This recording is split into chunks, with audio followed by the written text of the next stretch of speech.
জাতীয় দলের head coach ইস্যুতে টালমাটাল ইতালি ফুটবল। রাশিয়ার বেটিং কোম্পানির সাথে চুক্তি থাকায় শেষ মুহূর্তে কোচের তালিকা থেকে বাদ দেওয়া হয়েছে আন্দ্রিয়া পিরলোকে, যে কারণে দায়িত্ব নেওয়ার মাত্র 2 সপ্তাহের মধ্যেই পদত্যাগের হুঁশিয়ারি দিয়েছেন টেকনিক্যাল ডিরেক্টর পাওলো মালদিনি।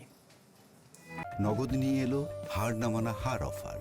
সর্বনিম্ন 10,000 টাকা রেমিটেন্স নগদে পাঠালে থাকছে স্বর্ণের হার জেতার সুযোগ।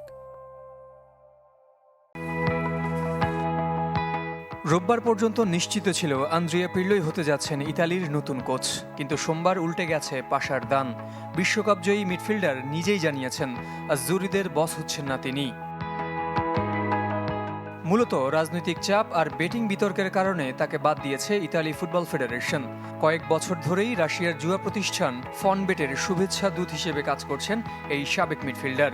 দেশটির সাথে যুদ্ধে লিপ্ত ইউক্রেনের অন্যতম মিত্র আবার ইতালি, যে কারণে 4 বারের বিশ্ব চ্যাম্পিয়নদের কোচের পদে পিরলোর নিয়োগ নিয়ে প্রশ্ন তোলেন কয়েকজন রাজনীতিবিদ।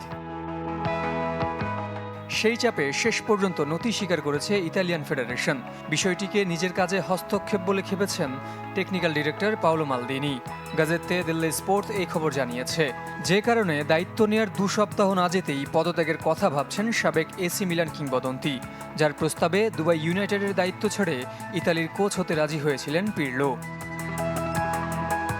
দেশটির গণমাধ্যমের দাবি, শেষ পর্যন্ত মালদিনি সরে দাঁড়ালে আরেক সাবেক ফুটবলার জিওর্জিও কিয়েলিনি হতে পারেন নতুন টেকনিক্যাল ডিরেক্টর। মঙ্গলবার তার সাথে রোমে আলোচনায় বসতে পারেন ফেডারেশন সভাপতি জিওভান্নি মালাগো।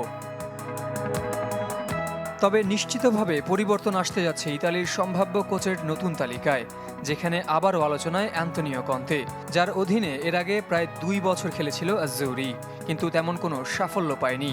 সেই বিবেচনায় উড়িয়ে দেওয়া যাচ্ছে না আরেক পুরনো রবার্তো মানচিনির নাম, যার অধীনে 2021 ইউরো জিতেছিল ইতালি।